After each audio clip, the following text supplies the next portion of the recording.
actually only 4-letter identifiers for the CIGRE panels. So we cluster all of our 16 panels either under A, B, C or D. So the C is really the system. A's and B's are both equipment, and some of the B's are more systems of equipment. And then the D are the sort of like the ancillary fields that the rest of us depend on. So we're going to jump back up into the B area now with Peter Bishop to give us a summary on everything that's going on in protection. Thanks, mate. Right, thanks.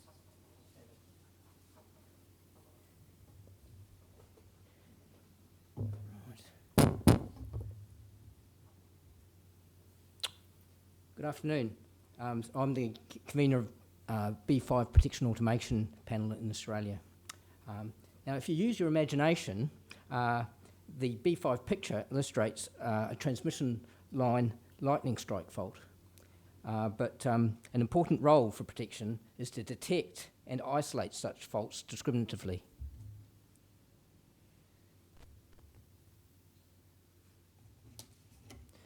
So basically I'm planning to cover B5 Study Committee scope, key future focus areas, B5 international sessions of relevance in 2019, and the Australia-New Zealand B5 panel activities over the last year.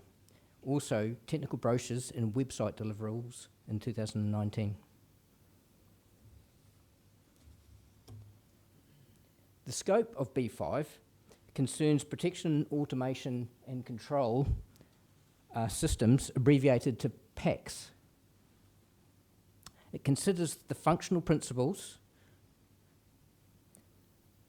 design, applications and management in power systems. It also incorporates monitoring, recording and metering. It further relates to communication between devices and externally over the interfaces and remote control.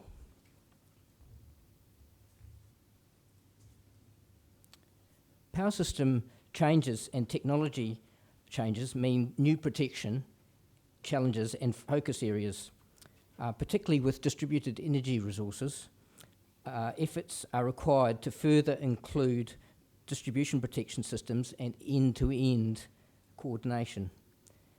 Many areas of the focus areas are around protecting renewables and ensuring compatibility between devices and new communication systems.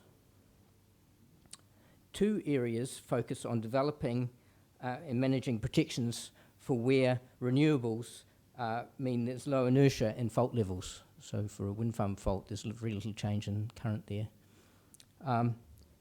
Also, there is also a focus on modelling protection so that system planners can check the protection response for changing systems.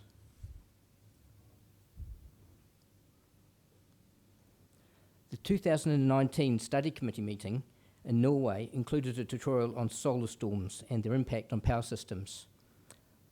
They're also known as geomagnetic storms. Now, many countries are affected, including Norway, Canada, and also New Zealand. Solar flares emit electromagnetic radiation that travels to Earth and can be seen in effects such as the northern lights or the southern lights. This induces electric field in the Earth, and currents can flow up the transformer and along the lines. So transformers can saturate and damage, and particularly important for protection to be stable for for non-damaging conditions, but operate if there's fault conditions. So it's a bit of a challenge there. So in Norway in 2018, during a storm, they had a transformer trip, and I believe there was some damage. In New Zealand at the same time, we also noticed effects on the power system, and we're measuring the levels, and we've got the ability to reconfigure the system, but we didn't have any the same effects as Norway. in the 1800s, a severe storm occurred where northern lights were seen in Mexico. So I think normally in Canada, but not Mexico. So maybe that's a bit similar to maybe Queensland and compared to New Zealand. So yeah, so possibility that they could occur in other places. And I think they said they're particularly due for severe storms. I think they had one in 2012 where it just missed the Earth. So yeah, so there could be possibilities of those severe storms.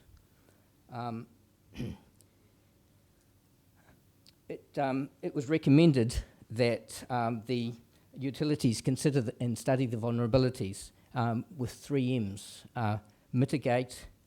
model, measure, and mitigate. So, and they sort of recommended certain measures that you can look at in terms of how to do that.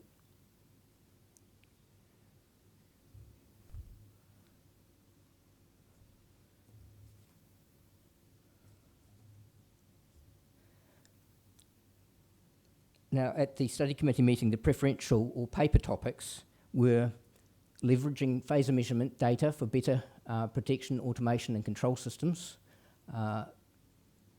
time and protection applications with time sources and distribution methods, and future technologies for inter-substation communication and migrating digital teleprotection channels to packet-based networks.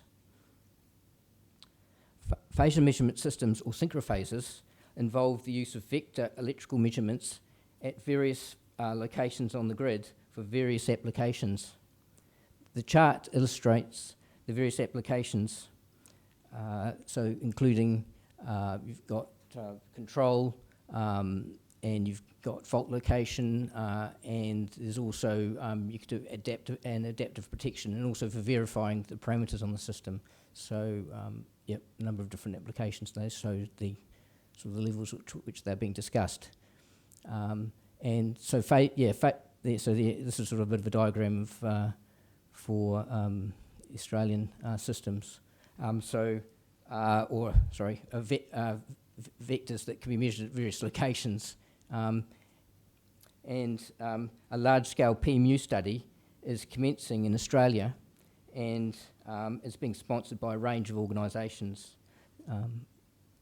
to look at various applications, particularly I think for distributed energy resources, I believe. So another one of the other topics there, in terms of time, for that accurate and synchronous timing is becoming increasingly critical for protection applications, particularly for digital substations and line differential protection. The papers considered different clock sources and best clock algorithms and architectures for dealing with the problems. So sort of various here, GPS, atomic clock, and also system clocks, and practices using the LAN to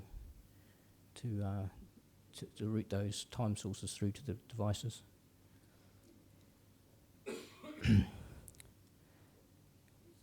So these were important factors in TransGrid's digital substation design, which is of interest worldwide.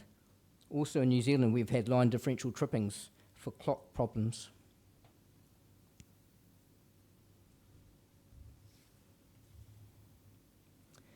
This year, the Australian B5 panel organised the Southeast Asia Protection and Automation Conference in Sydney. 139 delegates attended, and over 30 papers were presented. There were a diverse range of topics. Many were related to dealing with renewables.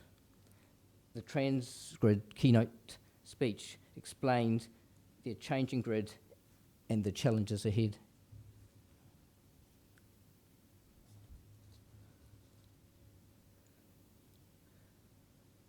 There were many highlights, but some CIPAC presentation highlights for me are listed and include the Western Australia BESS battery experience for a rural supply, where a feeder suffered fault outages, and the battery helped supply and ensure reliability of the town. Also, TransGrid presented their renewable protection philosophy, and an example and learnings from a double circuit fault situation and an unsuccessful auto reclose.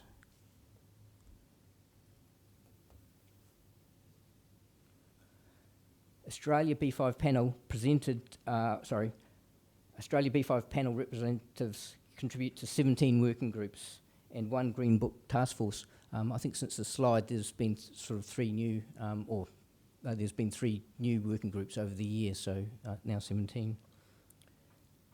The working groups include network protection performance audits, new challenges for frequency protection, fast protection and network automation systems. The Network Protection Audits Working Group looks at requirements for using power system analysis software, databases on protection settings, and protection modelling to perform complete automatic protection coordination studies and coordinate the protection, for coordinating the protection or determining whether protection is coordinated, and particularly relevant for a fast changing grid. So that working group is sort of about to issue the brochure for that, so that sort of sets out some of the requirements for those sort of studies.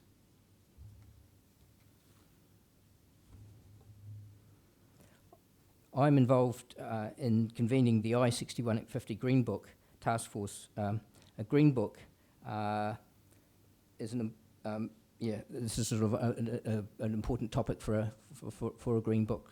So this is relevant to digital substations, and IC61850 is a standard for communication between devices, and it generally uses fibres rather than wires. So, and from this, schemes are developed for power system applications. The Green Book will be a compact study to cover principles and practice for a wide range of applications and include things such as switchgear interlocking.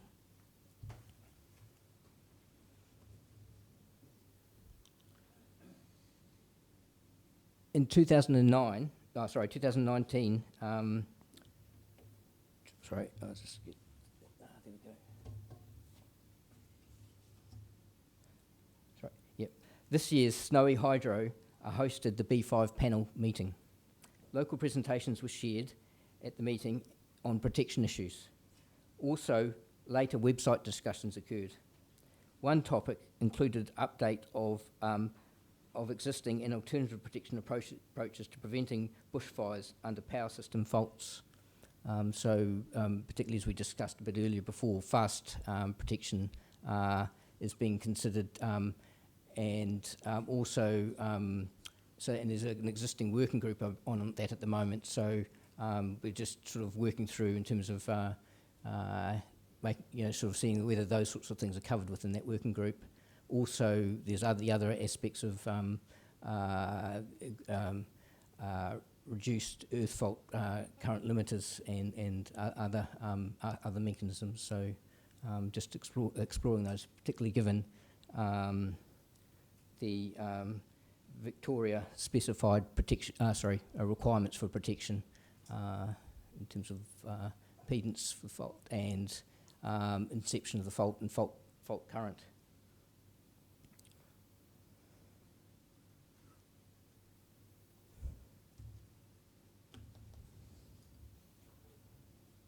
In 2019, 2 technical brochures were published after completion of the working groups. One on protection requirements on transient response on digital acquisition chain. Obviously, comparing the digital acquisition chain to the actual waveform, and also test strategy for protection and automation. Protection, automation and control functions in digital substations based on I6150 applications. So sort of doing tests right from the primary through to the secondary to see that actually the system functions as it should. There was also in 2019 a CIGRE B5 website was activated So that gives information on the range of working groups, the activities that are present, and the topics being discussed in the group. So so it's available to everyone to view. That covers it for me. Thank you.